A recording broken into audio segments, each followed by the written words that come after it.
kiss all the time, disco occasionally. Yeah. Logistics-wise, Yeah. we're discoing and kissing, so it's always kissing.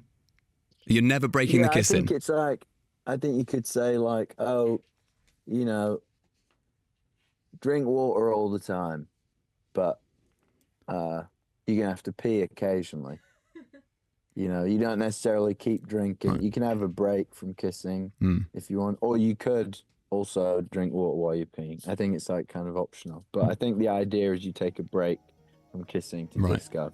No, it's not a daydream. Harry Styles is back with new music after a 4-year hiatus. Following the announcement of his forthcoming album, Kiss All the Time, Disco Occasionally, the Grammy winner took to the radio waves to discuss how he spent his hiatus and the process of creating his new album. And while he was happy to joke about its unusual title, Harry took the journey to creating this new music quite seriously. During a January 23rd conversation with John Mayer for Sirius XM, Harry opened up about the isolation that comes with being a touring musician and how that influenced his choice to take time off after ending his last tour, which lasted nearly 2 years. Especially if you're like a touring musician, I think it's, you know, your life slowly becomes more isolated. Yeah. The corners just start coming in, whether it's the people you trust or, you know, your friendship circles get slightly smaller over time, just as people's do when they grow up.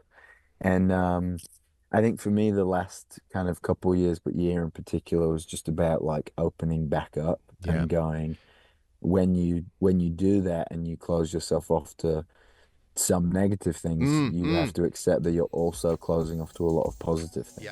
Harry went on to explain that his priority over the last couple of years had been to enjoy live music as an audience member rather than as a performer, reconnecting to what it feels like to, quote, be in the middle of a crowd and dancing and singing with strangers also helped inspire his new album. You know, like spending so much time on stage, it's really easy to forget what it feels like to be in the middle of a crowd and dancing and singing with strangers, and that's what I've been doing. It was largely about having that reminder of like this feeling of being in the audience and what this means to people is so magical.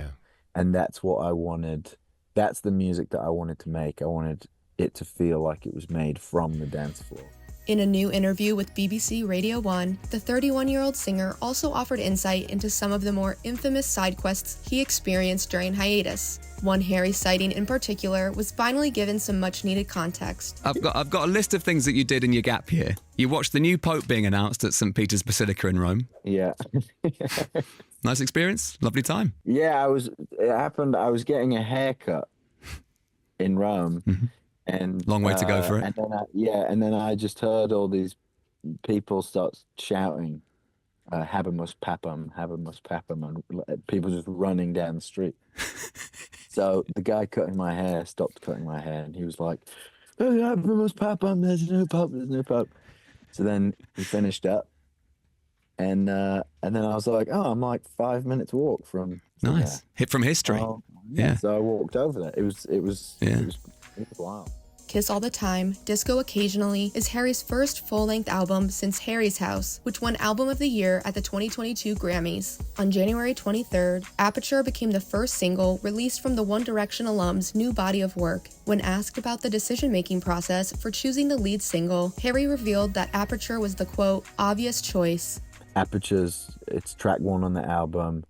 It was the last song that was made for the record. It was kind of when we were at our most free, I think, making music, and was just like, this is the first song that I play to people when I've showed them what the new music sounds like, that it just felt like ended up feeling like the obvious choice of what should come first. I think the idea of opening up and kind of being the doorway into that kind of transition felt like that's what I wanted to communicate.